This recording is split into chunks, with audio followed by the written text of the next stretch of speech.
Bienvenue dans ce nouvel épisode de Secrets de Polichinelle. Lors des visios, c'est intéressant de se mettre en mouvement parce qu'en fait, l'esprit humain, en ayant ce mouvement mécanique, si tu veux, va rester beaucoup plus concentré sur la tâche qu'il a à faire que s'il n'y a pas de mouvement dans le corps. Donc, comme quoi, les mouvements, en fait, au niveau corporel sont très liés à l'esprit Ouais. parce que tu remarqueras que, voilà, quand on a besoin d'être concentré, on tripote un truc, voilà, on va essayer d'écouter de la musique qui nous met dans un mood un petit peu focus sur la tâche qu'on a à faire. Et le fait de bouger, ça fait du bien au corps et ça fait du bien aussi pour la concentration. Bonjour, je suis Laetitia, praticienne en thérapie brève. Ma mission, t'aider à retrouver un sommeil de qualité et à mieux gérer le stress de nos vies modernes. Pour cela, j'ai plusieurs cordes à mon arc. Les thérapies brèves, comme le MDR, l'hypnose, la programmation neurolinguistique, et aussi les neurosciences de l'accompagnement, la musique et le mouvement qui font partie de ma boîte à outils. Dans ce podcast, seul ou avec mes invités, nous parlons de sport, d'alimentation, de choix de vie et puis de cette charge mentale que nous souhaitons gérer au mieux dans le travail, le couple ou encore la parentalité. Si tu cherches à prendre soin de toi, tu es au bon endroit. J'espère que ce nouvel épisode te plaira. Et puis, bien évidemment, si c'est le cas, je t'invite à mettre un avis 5 étoiles sur ta plateforme préférée et à le partager avec tes proches. Bonne écoute!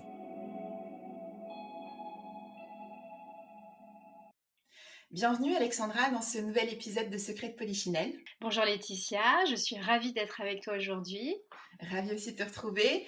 Aujourd'hui, on va parler ensemble d'un sujet qui nous concerne tous et toutes, le mouvement. Je vous entends souvent me dire, oui mais moi, l'activité physique c'est bien gentil, mais j'aime pas le sport. Alors pour moi, c'est vraiment deux sujets différents. C'est une évidence de devoir bouger. Je suis thérapeute, comme vous le savez, donc le bien-être mental est un sujet phare et pour moi, il est très lié au bien-être physique et au mouvement pour faire circuler aussi les émotions, l'énergie. Et donc aujourd'hui, j'avais envie d'en parler un peu plus en détail avec une personne dont c'est aussi le métier. Alexandra, tu vas nous en dire plus, je n'en dis pas plus pour l'instant. Et puis évoquer ensemble des conseils concrets pour pouvoir prendre soin de soi, prendre soin de son bien-être physique dans un monde de plus en plus sédentaire où le mal de dos est devenu un peu le mal du siècle. Alors pour commencer, Alexandra, tu es donc ostéopathe. Finalement, la sédentarité, elle commence très tôt dans nos vies de bureau. Oui, complètement, Laetitia. Alors, la sédentarité, en fait, c'est le fait, si tu veux, de rester inactif, donc assis, a priori, plus de 6 heures par jour. Donc forcément, dès la scolarité de nos enfants, ils sont assis, donc voilà, à leur bureau, plusieurs heures par jour. Et ensuite, dans nos vies professionnelles, la plupart du temps, on a un travail de bureau et c'est la même chose, on est assis plus de 6 heures par jour. Donc la sédentarité, elle commence vraiment très tôt. Et le problème, c'est que, comme tu l'as très bien dit tout à l'heure, la vie, c'est le mouvement. C'est vraiment quelque chose qu'on retrouve en fait dans les concepts ostéopathiques, donc qui est mon métier. Et sans mouvement, il y a le symptôme qui apparaît. Donc, comme tu disais, le mal de dos, c'est le mal du siècle parce que on bouge de moins en moins. Et tu parlais aussi des personnes qui n'ont pas forcément le temps ou l'envie même de faire du sport. Moi, j'en rencontre très fréquemment dans ma patientèle. Ce sont des gens qui ont essayé de s'y mettre, mais généralement, ils s'y mettent un peu trop vite et trop fort et ça les dégoûte. Et ça peut tout à fait se comprendre. Mais il faut bien distinguer la différence entre activité physique et sport. C'est pas la même chose. L'activité physique, ça va être vraiment tout ce qu'on fait en dehors du fait, si tu veux, de manger, dormir, réfléchir, etc. Et aussi en dehors du sport. Et pour ça, moi j'ai envie d'introduire la notion du NEAT. Alors je sais pas, Etia, si tu connais ça, le NEAT. Non, je ne connais pas. Alors, le NEAT, c'est le Non-Exercise Activity Thermogenesis. Donc, Ok. c'est vraiment tout ce que tu vas dépenser en calories, si tu veux, en dehors du sport. Donc, c'est vraiment l'activité physique entre la sédentarité, donc le fait de ne pas bouger, et le sport. Donc, ça va être par exemple marcher jusqu'à la prochaine station de métro, monter les escaliers, le ménage, etc. Donc, c'est vraiment bouger son corps de façon physiologique et normale. Oui, il y a des alternatives au sport. Par exemple, marcher plus. Alors ça, c'est vraiment la clé, sachant que la marche, ça va être le mouvement naturel du corps humain. Donc pour toutes les personnes qui ont des lombalgies, donc mal dans le bas du dos, voilà, les jambes lourdes, des douleurs diverses, la marche, c'est vraiment la première chose qu'on peut mettre en place, qui est très facile à mettre en place. Donc au quotidien, si on n'a pas le temps, ça va être par exemple de descendre une ou deux stations de métro avant. Ça va être d'essayer de ne pas prendre sa voiture quand on est par exemple pas forcément en ville, et qu'on a besoin d'aller acheter son pain ou même de rejoindre la gare la plus proche, ça va être vraiment de marcher. Alors quelque chose de très efficace pour marcher, c'est de prendre un chien, parce que Oui. du coup tu le sors 3 à 4 fois par jour et là forcément tu marches. Donc il y a marché. Après, pareil, au niveau des escaliers, moi je vois beaucoup dans le métro, t'as toute la masse de personnes qui se précipitent sur l'escalator. Non, on essaye de monter les escaliers, hein. C'est mieux, ça fait marcher un tout petit peu le cardio. Et en fait, ça fait partie vraiment de l'activité physique qu'on peut mettre en place. Tout ce qui est entretien de la maison ou du jardin.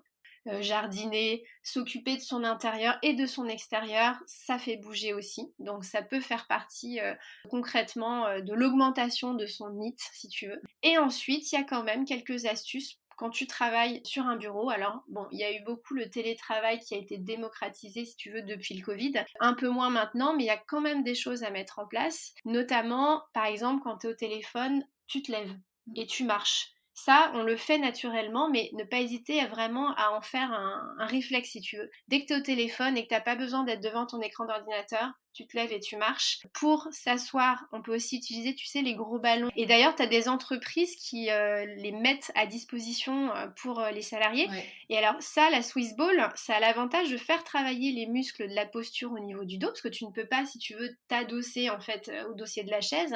Et en même temps, tu vas te balancer un peu, te mobiliser sur le ballon. Alors la Swiss Ball, ça va pas être à utiliser toute la journée, ça serait un petit peu trop engageant au niveau musculaire, si tu veux. Mais par contre, ça peut être une alternative pendant une demi-heure, 1 heure, de te mettre sur la Swiss Ball pour justement mobiliser le bassin. Et c'est là qu'on voit d'ailleurs que ça améliore, on va dire, les douleurs de dos. Mais alors chez soi, j'ai encore une meilleure idée en fait, Alors vas-y, pour vas-y, se dis-nous mobiliser. tout. Alors c'est un petit investissement, Ouais. mais maintenant il existe des tapis de marche. Alors c'est pas le gros tapis de course qu'on voit à la salle, ce sont vraiment des petites choses qui se plient, qui D'accord. sont moins chères. Et en fait, c'est juste pour de la marche. Ok. En fait, il faut mettre ça vraiment là où tu travailles. Ouais. Et dans l'idéal, tu surélèves en fait ton plan de travail où tu mets l'ordinateur. Alors, il faut aussi pouvoir le faire chez Oui, soi. j'entends. Tout le monde n'a pas de bar ou de table haute. Mais en fait, travailler en marchant, c'est génial. Surtout, par exemple, quand tu fais des visios. C'est-à-dire que quand tu as des réunions en visio qui durent 1 heure, 2 heures, 3 heures, le fait de marcher pendant que tu fais la visio, ça te permet d'être focus en fait sur ta réunion. Et je sais pas si tu as remarqué, mais parfois quand on est en réunion, que ça dure un peu longtemps, on a toujours tendance à tripoter des trucs, son stylo ou les petits objets. Et à la place de ça, pour rester focus, tu marches sur ton tapis de Trop marche. bien. Et t'en as des petits pour les petits appartements, parce que je pense à tous ces gens Oui. à Paris qui sont dans les petits endroits. Il y a aussi en fait un petit système, si tu veux, qui existe où tu le poses, si tu veux, sur un bureau qui est de taille normale pour surélever ton ordinateur pour qu'il soit à ta hauteur quand tu es debout. Ouais. Donc en gros, c'est un investissement de quelques centaines d'euros. C'est moins de 1 000 euros, ça c'est sûr. C'est un investissement quand même. Pourquoi pas demander à CRH ou à la médecine du travail si l'entreprise peut participer à ça. Parfois, si tu veux, tu as des entreprises qui participent à l'achat d'un fauteuil de travail pour justement éviter les troubles musculo-squelettiques. Moi, je trouve que ça serait intéressant en fait qu'on démocratise ça pour pouvoir investir, si tu veux, dans le petit tapis de marche et dans la surélévation de l'ordinateur. Maintenant, tu peux aussi le prendre en seconde main. Enfin, voilà, il y a, je pense, des astuces pour essayer d'investir un petit peu, mais pas trop, quoi. J'ai une question pour toi, pour quelqu'un qui est vraiment dans un tout petit appartement. Est-ce qu'il y a un intérêt aussi de temps en temps à avoir des accessoires comme un petit pédalier ou comme, tu vois, des choses qui fassent bouger un peu les pieds, qui activent autrement, qui fassent qu'il ne soit pas complètement statique sous son bureau aussi? Complètement. Effectivement, tu as tout ce qui est aussi, tu sais, le mini stepper. Alors généralement, il faut être debout et après, tu as effectivement les mini pédaliers où c'est pareil, tu es dans le mouvement. Et ça, c'est intéressant quand tu travailles, pas forcément toute la journée, mais quand tu as des choses un petit peu rébarbatives à faire ou faire un peu de focus, ou alors, comme on disait tout à l'heure, lors des visios, c'est intéressant de se mettre en mouvement parce qu'en fait, l'esprit humain, en ayant ce mouvement mécanique, si tu veux, va rester beaucoup plus concentré sur la tâche qu'il a à faire que s'il n'y a pas de mouvement dans le corps. Donc comme quoi, les mouvements en fait au niveau corporel sont très liés à l'esprit parce que tu remarqueras que voilà, quand on a besoin d'être concentré, on tripote un truc, ou alors on va essayer d'écouter de la musique qui nous met dans un mood un petit peu focus sur la tâche qu'on a à faire. Et le fait de bouger, ça fait du bien au corps et ça fait du bien aussi pour la concentration. Donc tout à fait, ça on peut le mettre en place. Autre chose à faire aussi, alors qui est possible peut-être même quand tu n'es pas en télétravail, c'est la pause déjeuner. Faire une vraie pause, prendre le temps de manger, mais surtout, pourquoi pas, marcher 10 minutes après manger. Tout à fait. Ça peut permettre de bouger, de s'aérer et surtout de mieux digérer. C'est une des premières choses que je conseille quand les gens viennent me voir pour en séance de thérapie brève. Très souvent, on fait Ouais, le point sur l'hygiène de vie. Il y a des journées à rallonge, sans pause, dans des bureaux, sans prendre l'air. C'est un peu une des premières questions que je pose, tu vois, pendant la pause déjeuner. Est-ce que juste après, vous avez possibilité de sortir, puis de voir la lumière du jour aussi, accessoirement? C'est pas complètement. vrai aussi. Ben, c'est ça, Ouais. parce que surtout, ben, quand arrive l'hiver comme en ce moment, ben, forcément, on part de chez soi, il fait nuit, puis on rentre, il fait nuit. Donc du coup, on est uniquement sous des lumières artificielles. Et c'est pas forcément bénéfique. Après, on fait au mieux aussi avec, on va dire, toutes les contraintes de la vie quotidienne. Tout ça, il faut essayer vraiment de le mettre en place. Ce sont des habitudes à prendre, et une fois qu'on les a prises, généralement, on a du mal à s'en passer. C'est sûr. Et on voit vraiment les bénéfices sur les douleurs musculo-squelettiques, donc ça va être les douleurs des muscles et des articulations, donc les maux de dos, même les douleurs d'épaule pour ceux qui travaillent sur ordi, de coudes, de poignets, enfin tout Oui, ça, en fait, ça va être chanté, si tu veux, par le mouvement. C'est hyper important de garder à l'esprit que le corps est fait pour bouger. Il n'est pas fait pour rester tout à fait. sédentaire et statique. Ouais. Par contre, c'est pas forcément pertinent de dire qu'on se fait des cervicalgies, donc des D'accord. douleurs au niveau cervical, parce qu'on a la tête penchée vers le smartphone. On retrouve beaucoup d'infographies de ce type sur Instagram, mais en vérité, il y a eu des études qui montrent que on n'a pas forcément plus de cervicalgie avec l'utilisation du téléphone. Pas d'inquiétude là-dessus, mais effectivement, c'est plus, si tu veux, la vision sur écran qui pose problème. Ouais. C'est-à-dire les yeux, si tu veux, qui sont toujours... En fait, si tu veux, quand on regarde un écran, on cligne beaucoup moins des yeux. Donc déjà, il y a une sécheresse oculaire. Après, les mouvements au niveau des yeux sont très restreints. Donc pareil, au niveau des petits muscles qui les entourent, ben, il y a un peu moins de mouvement. Ce qui fait que ça peut entraîner des douleurs cervicales. C'est peut-être plus ça, on va dire, qui fait Ok. qu'on a l'impression d'être raide au niveau cervical. J'aimerais que tu nous expliques un petit peu ton parcours. Nous, on se connaît depuis longtemps, très longtemps. Oui, tout à fait. Alors, ostéopathe, j'ai un peu cherché ma voie au départ. Donc, moi, j'ai eu mon bac en 99, donc ça remonte un petit peu. Et à l'époque, l'ostéopathie n'était pas reconnue. C'est-à-dire que les ostéopathes étaient tous accusés d'exercice illégal de la médecine. En 99, j'ai eu mon bac, je ne connaissais pas cette discipline et j'ai toujours été intéressée par le soin. Alors au départ, le soin aux animaux et puis par la suite, le soin aux personnes. Donc c'est tout naturellement que je me suis orientée vers la première année de médecine, qui à l'époque c'était PCEM1, donc c'était le concours de médecine que tout le monde connaît, qui est très difficile. Donc comme beaucoup, j'ai raté ma première année, je suis donc passée en doublante. Et à ce moment-là, cette année-là, donc j'ai découvert une publicité dans un magazine pour une école d'ostéopathie. J'ai fait des recherches et tout de suite, ça a été un peu la révélation. C'est-à-dire que je me suis dit, ok, ça, c'est ça que je veux faire.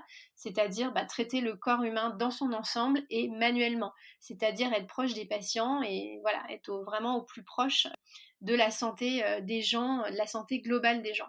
J'ai quand même terminé ma deuxième année de médecine, donc j'ai raté, hein, j'ose le dire. Et ensuite, j'ai voulu m'orienter en ostéopathie, sauf que ça n'était toujours pas reconnu. Donc ça voulait dire en fait s'engager dans 6 ans d'études pour ne pas savoir si je pouvais exercer en fait à l'issue de ces 6 ans d'études.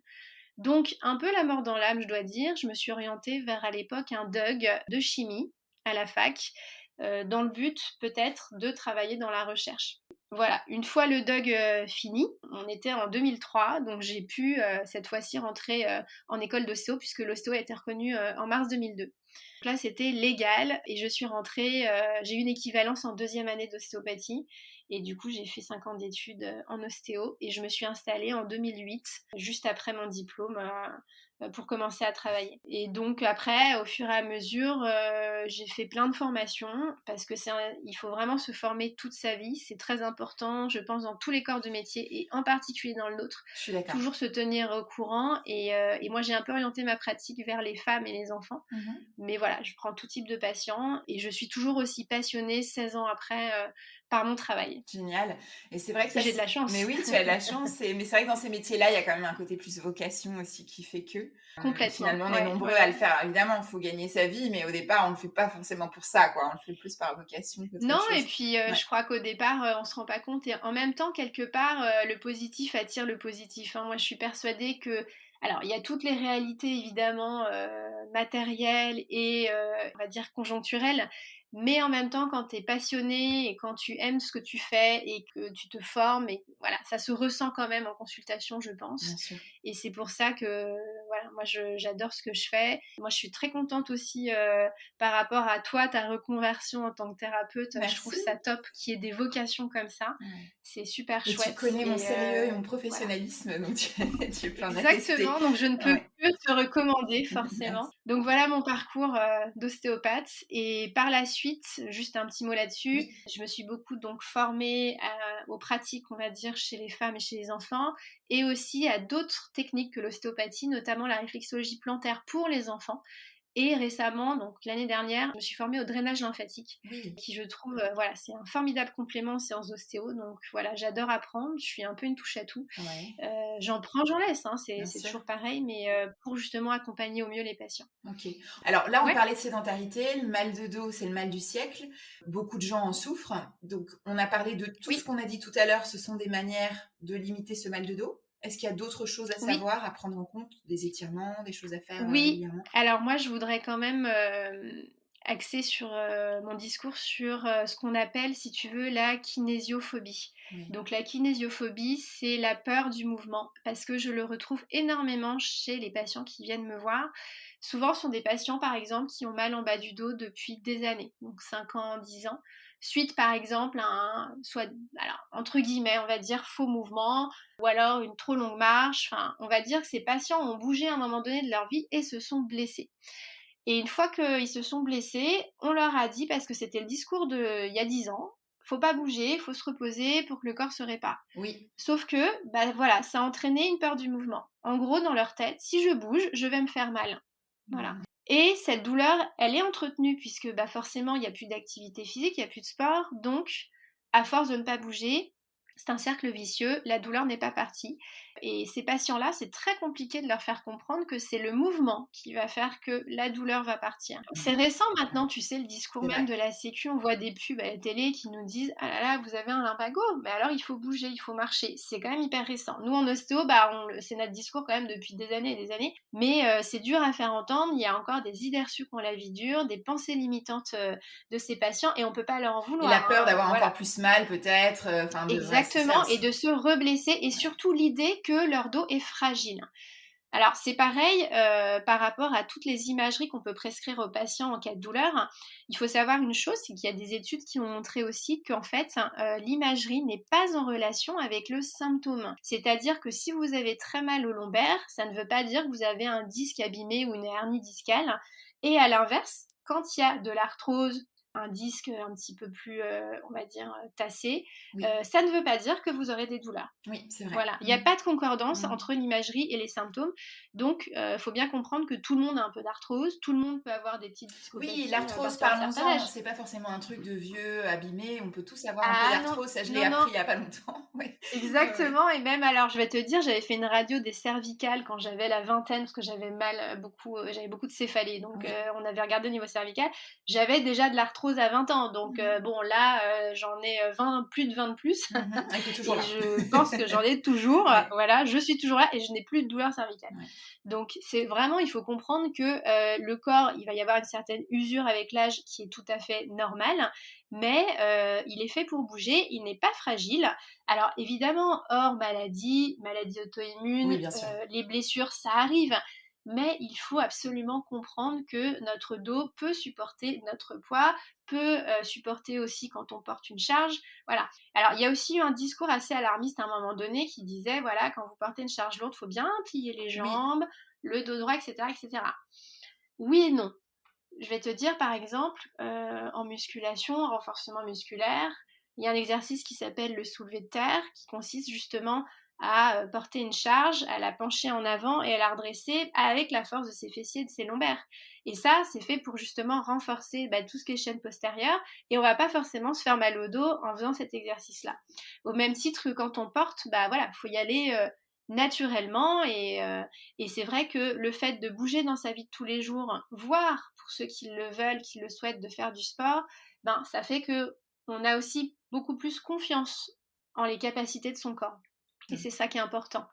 Donc c'est vraiment, il faut remettre de la mobilité dans le quotidien et ne pas avoir peur de bouger. Et c'est vrai que quand on a des douleurs, après, on peut toujours aller voir son ostéopathe.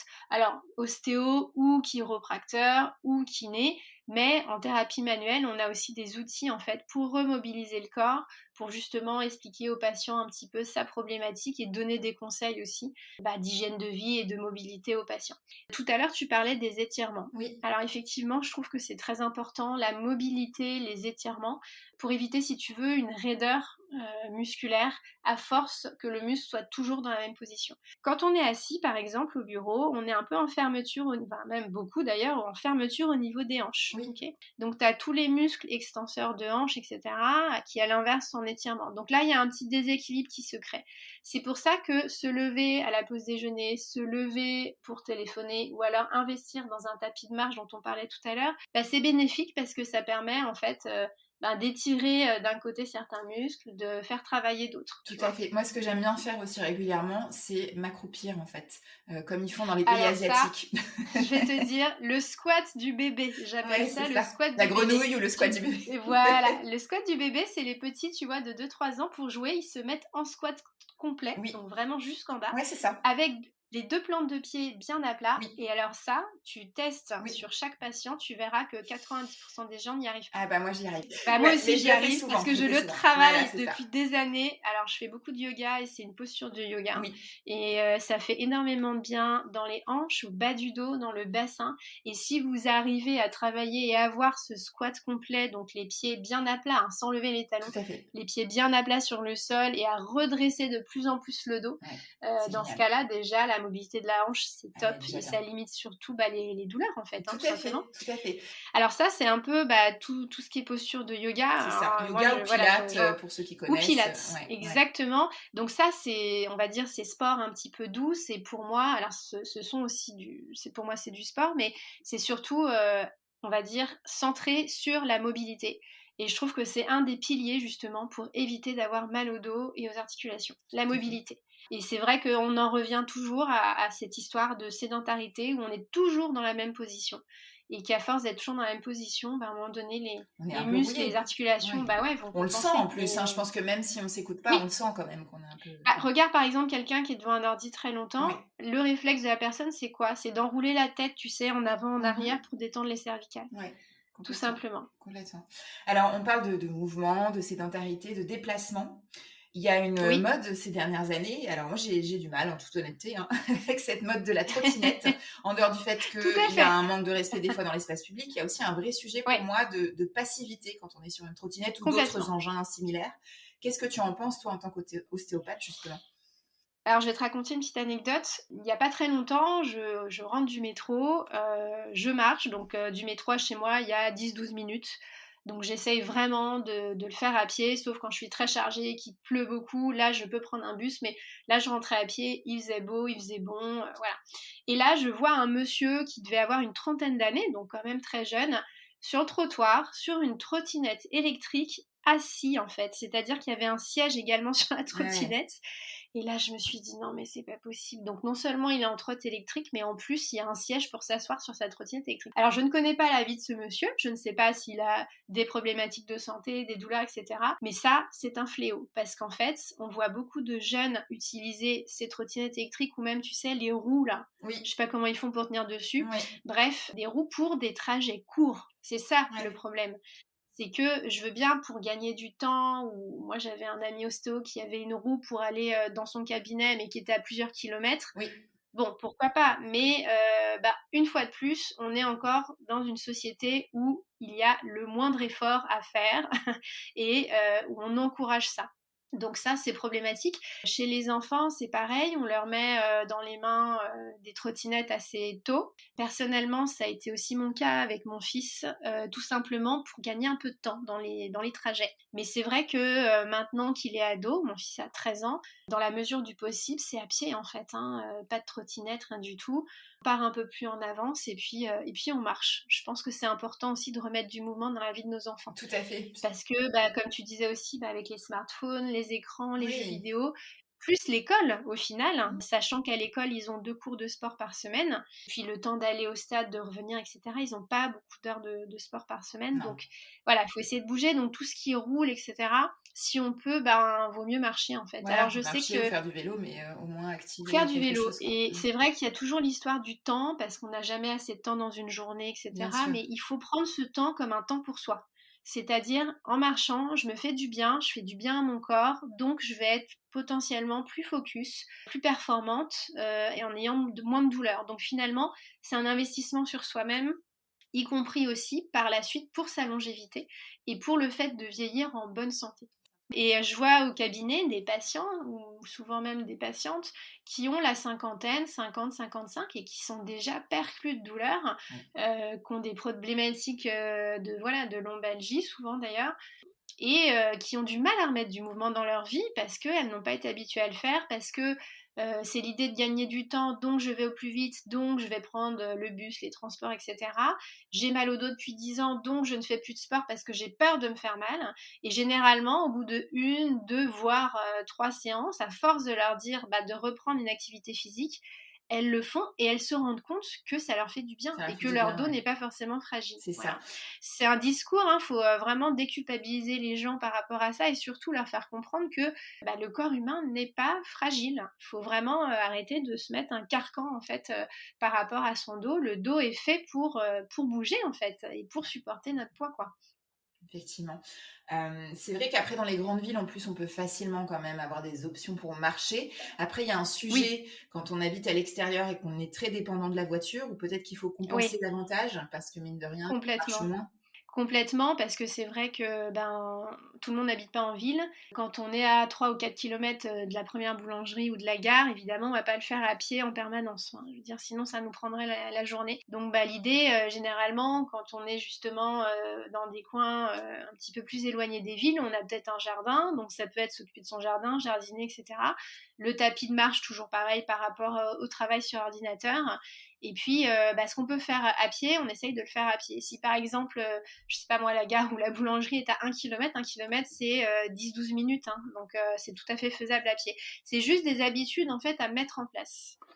Donc justement, si on peut résumer 3 ou 4 conseils à mettre en place, le premier déjà, ce serait de marcher le plus possible, ce que tu viens de dire. Ouais, marcher plus, ça c'est vraiment primordial, on marche pas assez. Alors je voulais juste Oui, revenir un pardon, petit vas-y. peu sur, tu sais, les 10 000 pas par jour. Les 10 000 pas par jour, c'est je crois quelque chose qui a été mis en place pour une pub dans je sais plus quel pays, enfin c'était pas forcément pertinent on va dire d'un point de vue physiologique.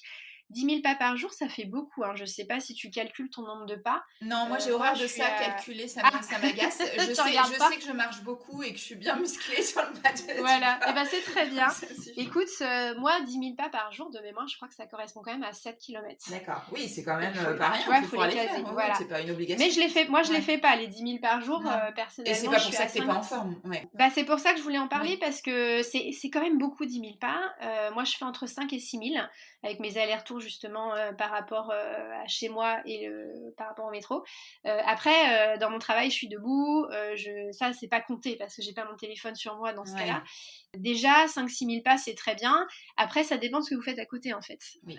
Si, comme tu disais, si tu prends le vélo ou pas pour aller au travail, dans quelle position tu travailles, en fonction de la sédentarité de ton travail aussi. Est-ce que tu rajoutes du sport, des séances de sport? Et d'ailleurs, en parlant de sport et de sédentarité, un sportif qui fait, par exemple, 5 séances par semaine peut être sédentaire. Tout à Je fait. sais pas C'est si bien tu de le le dire. savais, Oui, si, mais j'ai dès réalisé. l'instant Mm. voilà, où il est assis ou elle est assise plus de 6 heures par jour, c'est considéré comme de la sédentarité.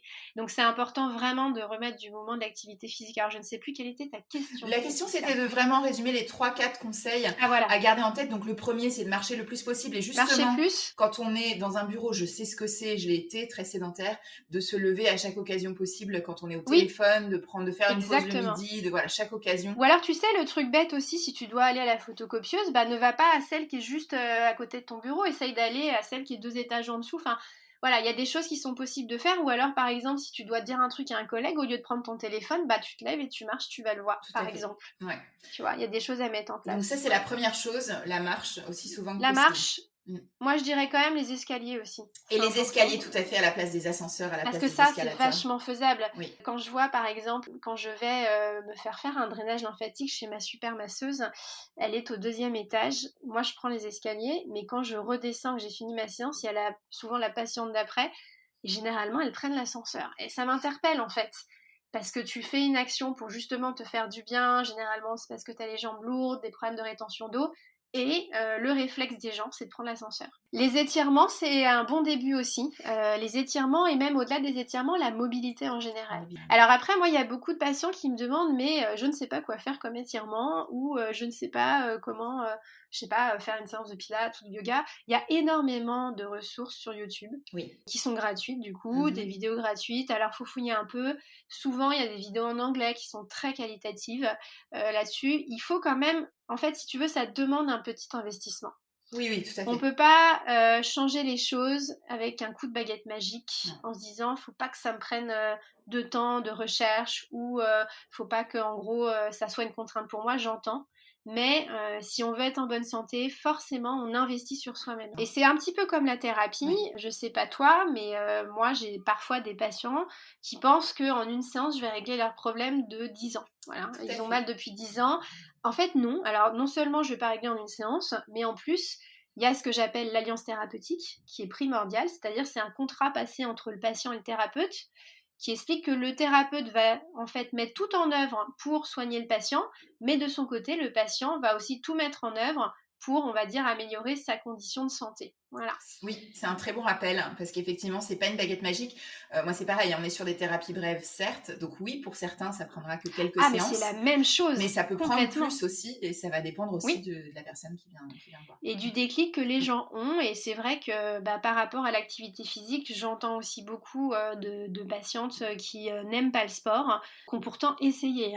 Alors, on peut ne pas aimer le sport. Moi, je suis quand même à peu près certaine qu'il y a une activité sportive qui doit vous convenir, en fait, que vous devez apprécier, que ce soit la piscine, le vélo, le fitness, il y a un tas de choses, en fait, mais c'est toujours pareil, il faut un investissement en temps, financier un minimum aussi, souvent, parce que tu t'inscris à la salle, voilà, à ton cours de danse, par exemple.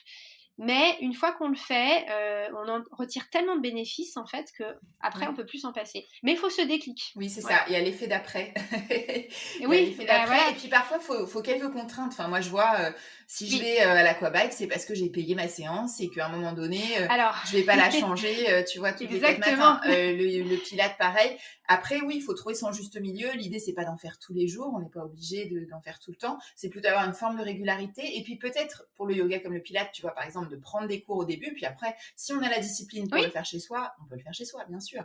En fait, ça va vraiment dépendre de chacun et de chacune. Moi, personnellement, je fais pas mal de sport à la maison parce que je trouve ça pratique d'un point de vue timing. Je n'ai pas si tu veux, le temps d'aller et de revenir, donc c'est hyper pratique. Pour d'autres, ça va être du sport en collectif parce qu'elles ont besoin ou ils ont besoin justement d'être motivés avec un prof, avec un coach et avec d'autres participants. Donc c'est vraiment en fonction de ses affinités de chacun. Mais je suis persuadée que on peut trouver son sport. Et vraiment, si on n'aime pas ça du tout, qu'on est allergique au sport, dans ce cas-là, on pense au fameux NEAT, Non-Exercise Activity Thermogenesis, qui va vous permettre de bouger votre corps, de dépenser aussi quand même des calories, parce que c'est aussi le mouvement qui va dépenser plus de calories, et de bouger dans la vie de tous les jours. Moi, j'ai des patientes qui ne font pas de sport, qui marchent beaucoup, qui font quand même pas mal de vélo, qui parfois font une petite routine d'une dizaine de minutes d'étirement le soir avant de dormir, c'est faisable. Tout à fait. C'est faisable si on s'en donne un tout petit peu les moyens, et je suis persuadée que tout le monde peut le faire, ça. Oui, il y a un vrai sujet de est-ce qu'on a envie de prendre soin de soi pour bien vieillir aussi, pour être en bonne santé. Tout ça, ça regroupe, si tu veux, l'hygiène de vie, et c'est un peu le même parallèle que je fais par rapport à l'alimentation. Tout à fait. Pour savoir ce qu'on devrait manger, comment bien manger, etc., il faut un minimum se renseigner aussi.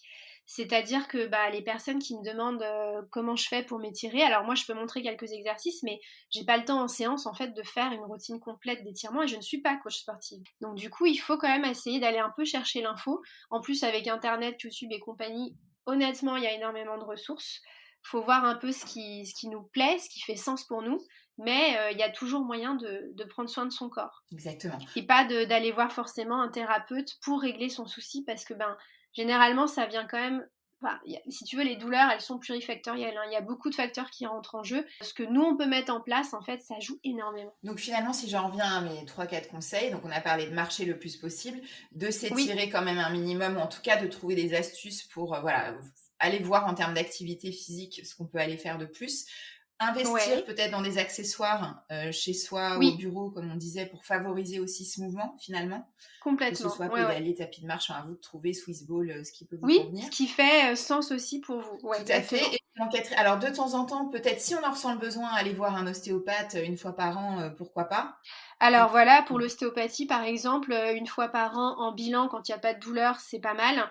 Alors souvent les gens oublient, ils viennent, peut-être, tous les 2 ans et cetera, c'est OK, hein, faut ouais, pas non plus, ça c'est moi ça. culpabiliser en se Ouais, disant: «Ah, j'ai oublié de faire ma séance annuelle». Si ça va, ça va. oui, Généralement, quand on commence à connaître son corps, à bouger un peu plus, on sent quand il y a besoin. tout à fait. Donc les gens viennent me voir quand ils ont besoin. Ça peut être aussi un chiro, ça peut être un kiné parce qu'il y a des patients qui préfèrent aller voir le kiné. L'idée, c'est d'aller voir quand même un thérapeute pour voir ce qu'on peut mettre en place quand vraiment il y a des douleurs récurrentes et aussi, pourquoi pas, aussi en préventif. J'ai plusieurs traditions dans ce podcast. Je Ah, suis dis-moi. thérapeute et j'aide les gens à dépasser leurs peurs. Et donc, j'aimerais te demander, Oui. Alexandra, est-ce qu'il y a une peur, toi, que tu as su surmonter ou encore une peur que tu aimerais surmonter? Est-ce que tu pourrais la partager avec nous aujourd'hui? Écoute, oui, il y a quelques mois de ça, j'ai eu une peur, mais presque panique de la conduite en voiture. Moi, je conduis depuis que j'ai 19 ans, ça n'a jamais été un souci. À l'époque, je prenais la voiture toutes les semaines pour travailler dans une maternité qui était pas très loin de chez moi. Et puis je sais pas pourquoi, ça a été un peu progressif, j'ai commencé à stresser un peu de prendre le volant. Donc j'y allais le vendredi matin dans cette maternité à l'époque et bah, tous les vendredis matins avant de partir, j'étais pas très bien, j'avais mal au ventre, j'avais une boule à l'estomac, je savais pas pourquoi et en fait, je me rendais compte que c'était de prendre le volant qui me stressait vraiment. Jusqu'à un point où en fait il y a eu une fois où j'ai annulé ma vacation et sous un prétexte un peu bidon et je pense que c'était ma peur de conduire qui m'a paralysée pour aller faire ma vacation. Donc du coup, je me suis posé la question de savoir d'où ça venait. J'ai pas la réponse à l'heure actuelle. J'ai pas eu d'accident, j'ai pas eu de personne de ma famille ou de mon entourage qui a eu un accident de voiture. Je sais pas d'où ça vient. Donc je suis allée voir mon collègue, Vincent, qui est hypnothérapeute comme toi. Et du coup, on a fait une séance d'hypnose pour gérer cette phobie. Et à peu près, moi, ça met un peu de temps à fonctionner sur moi, mais à peu près 10 jours, 2 semaines plus tard, ça a plus été un sujet. Et ça fait peut-être 1 an et demi, 2 ans. Et depuis, ça n'est plus du tout un sujet. Je peux prendre le volant sans aucun problème et sans avoir peur et sans anticiper en fait les problématiques que je pourrais avoir lors de la conduite. Génial, merci pour ce témoignage. Voilà, Les pouvoirs de donc trop l'hypnose. bien et moi Super. je vous recommande trop l'hypnose. Est-ce qu'il y a aussi un autre sujet que tu aimerais voir abordé dans le podcast? Je sais que tu connais un petit peu le podcast. Oui, Ouais. tout à fait. Alors écoute, moi il y a un truc qui m'interpelle beaucoup parce que je le vois chez des patientes et puis malheureusement je le vois aussi, parfois dans mon entourage en fait amical. C'est l'équilibre entre la vie professionnelle et la vie personnelle et cet équilibre, quand il est rompu, peut mener au burn-out Oui, et généralement les patientes ne s'en rendent pas compte tout de suite. Elles savent qu'il y a des signes, elles se rendent compte qu'il y a des alertes, mais sont dans le déni en fait et se disent: «Ah non, pas moi». Et ça, effectivement, je trouve que c'est un sujet alors on en parle pas mal, hein, sur les podcasts, sur les réseaux, mais je trouve qu'il y a quelque chose à creuser et surtout, comment se rendre compte en fait, qu'on va droit dans le mur et surtout quelles actions on peut mettre en place, sachant que tout le monde ne peut pas quitter son travail comme ça du jour au lendemain ou quitter sa vie avec ses enfants, du jour au lendemain. Donc ça, c'est un sujet que j'aimerais bien écouter ouais, effectivement. effectivement, ouais, ça me donne des idées. Tout à fait. C'est un sujet d'actualité et Ouais. qui serait intéressant pour comment détecter, comment se. Oui, oui, je vois très bien. Et puis on en revient toujours à mettre du sens dans son travail et à Aussi. aimer ce qu'on fait. Alors voilà, il faut, comme on disait tout à l'heure, hein, tenir compte des réalités économiques et de conjoncture, mais c'est vrai qu'on y passe quand même des heures au travail. Donc Tout à si on aime fait. ce qu'on fait, c'est mieux. C'est sûr, et je pense que dès qu'il y a un décalage, qu'on ressent un décalage, que ce soit d'aller voir un psychologue ou d'aller aussi en thérapie brève Oui, ou en coaching PNL, on travaille aussi là-dessus, complètement. sur la quête Mm. de sens et les valeurs et comment après aller rechercher. Et puis ça se fait, oui, ça, il y a un temps pour tout, mais au moins déjà d'aller rechercher du sens et de voir quels sont les premiers Oui, petits pas qu'on peut entreprendre pour... Oui, c'est ça, un petit peu des clés en fait, quand on sent que ça va pas et quand on sent qu'il y a des alertes, qui on peut aller voir? Est-ce que voilà, on peut aller voir le psy, mais aussi comme tu dis en thérapie brève, je pense qu'il y a des choses à faire et il faut prendre soin de soi en fait, dans tous les aspects de sa vie, que ça soit au niveau physique avec le mouvement dont on a parlé aujourd'hui et au niveau aussi, de l'esprit. Les 2 sont hyper liés, si on n'est pas bien dans sa tête, on peut pas forcément être bien au niveau physique et vice versa, hein. Ouais. Si on n'est pas bien dans son corps, on n'est pas forcément bien dans sa tête non plus. Donc pour vraiment avancer le plus longtemps possible, en meilleure santé possible, il faut prendre soin de soi. Tout à C'est fait. hyper important. C'est le mot-clé de ce podcast et de Ouais, cet épisode. Comment on fait carrément. pour te suivre, Alexandra? Oui, alors je suis sur Instagram, OstéoDBB, donc je te laisserai mettre voilà, en description. Je poste quand même assez régulièrement pour donner des conseils et des astuces. Alors je ne fais pas de consultation par internet, hein, je le précise. Mais voilà, si vous voulez retrouver des petites astuces, alors c'est assez axé maman bébé, mais pas que, donc vous pouvez aller voir. Et sinon j'ai un site internet, donc c'est www.ostéopathe-paris-75.com. Et là pareil, vous retrouvez un petit peu en quelques articles que je mets de temps en temps. Vous pouvez voir la façon dont je travaille, ce que je propose, et prendre rendez-vous éventuellement si ça vous intéresse. Parfait. Donc voilà. Je remettrai tout ça en description. Merci Yes. beaucoup, Alexandra, c'était passionnant. Bah écoute, merci à toi Laetitia. Moi j'ai adoré parler de ça avec toi. C'est important de communiquer. C'est important aussi de remettre un peu du sens dans tout ce qui est sport, mouvement, activité physique pour les gens qui nous écoutent et pour les patients, et toujours dans le but d'améliorer en fait sa santé. Génial. Merci Alexandra. À bientôt. À bientôt Laetitia. Merci d'avoir écouté ce nouvel épisode de Secret de Polichinelle. Si l'épisode t'a plu, je t'invite à mettre un avis 5 étoiles sur ta plateforme d'écoute préférée, à me laisser un commentaire ou à le partager avec tes proches. Si tu souhaites aller plus loin, je t'invite à t'inscrire à ma newsletter pour recevoir plus de conseils bien-être dans ta boîte mail. Tu trouveras le lien en description de cet épisode et également dans la bio de mon compte Instagram Laetitia's Escapes. À bientôt pour un nouvel épisode.